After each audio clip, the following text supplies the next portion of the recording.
We're going to now, we've concluded the exercise of creating some killer goods questions using the template that we've been working on until now. And now we're going to just take it a little bit further and go on to asking compelling gap questions. So if you remember the questioning strategy, we talked about getting goods, then getting the next component, which is the compelling gaps, and going on to getting the power and influence. So now we're just going to kind of move the process over to how do you create compelling gaps through questioning. So first, let's define what a compelling gap is. A compelling gap is the reason people make decisions to change. It's the driving force. It's either pain-related or gain-related. Pain is customer realizes a real loss or consequence to not making a decision or to delaying a decision. And a gain is more of a value. It's where they take advantage of things based on making decisions.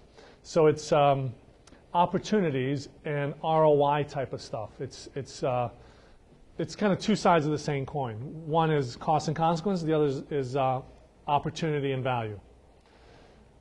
A compelling gap can be much stronger if it has both elements in it.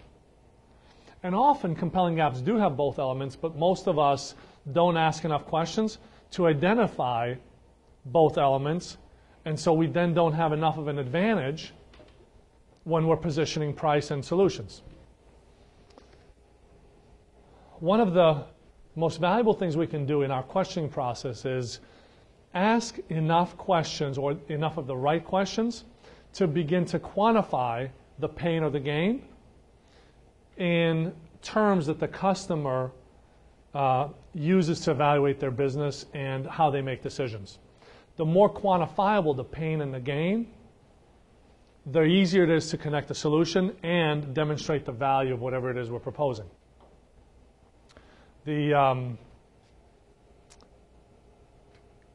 Creating a compelling gap is a very sensitive topic for most people because it requires asking sensitive type questions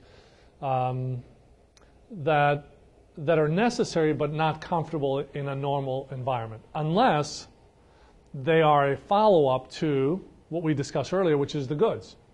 So the more it just becomes a kind of a clarification follow-up, the easier it is. But because most people never get the real information up front, they have a very difficult time asking the follow-up questions to create the compelling gap. So the essence on this thing is always to quantify the compelling gap, so it actually has some substance and meaning to it. And this will become even more important as you all evolve to the next class around negotiations.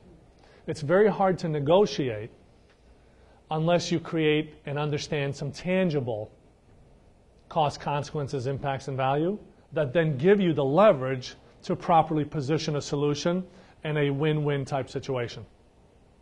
Without quantifying compelling gaps, you're left to very soft and squishy things to use in a negotiation that then kind of puts you in a competitive disadvantage. So,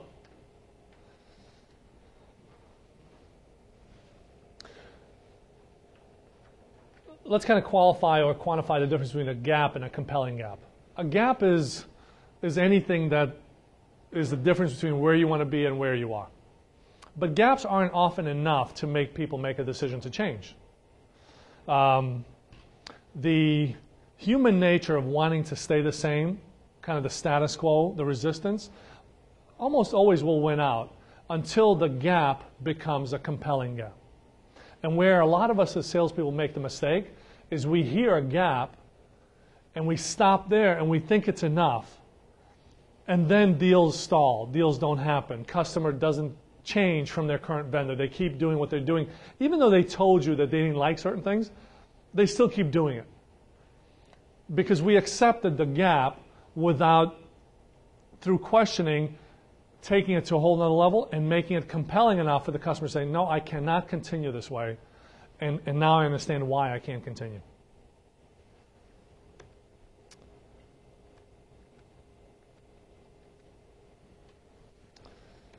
So, just in summary,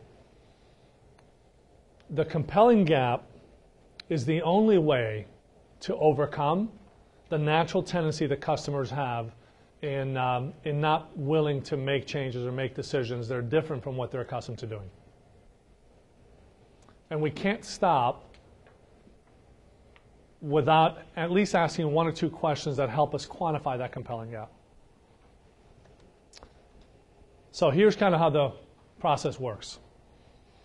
We've gone through the whole goods discussion, and it's being able to see things from the customer's perspective. So here's kind of what happens. You start asking questions of the customer around goods. While you're asking those questions, they say, oh, I see. Your questions and their answers in their head create this environment where they're starting to understand things that they hadn't really thought about. They're there, they're dormant, but you're kind of bringing them to life.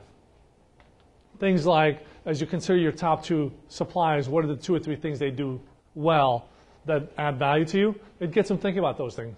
Then as you think about those same 2 or 3 suppliers, to help you do your job better and to help you add more value to a company, what are the couple of things you would wish they could improve? That kind of questioning, they say, oh, okay, hadn't thought about. And so that's what you do when you ask goods questions. Then you go to impact consequence questions. And you start asking, well, what impact? What are the consequences of that? How does that affect your business? Then they start to, through their own answers, they start to think like, oh, well, that impacts a lot more than I realized. Well, that impacts a lot more than I thought. Hadn't really thought about it quite that way. So it begins to open them up a little bit more to the possibility that maybe status quo isn't really what they want, and that they're willing to kind of step out a little bit and start considering other options. Then you connect the total cost value and you start to quantify it for them. This is the quantification part. And they say, oh, the total cost or the value is way too large or too great for me not to act. And so you kind of take them through the steps of, okay, that's why I got to act. And that's a skill of a good salesperson that can move someone through the process of saying, okay, now I understand, I'm comfortable, I need to make this decision.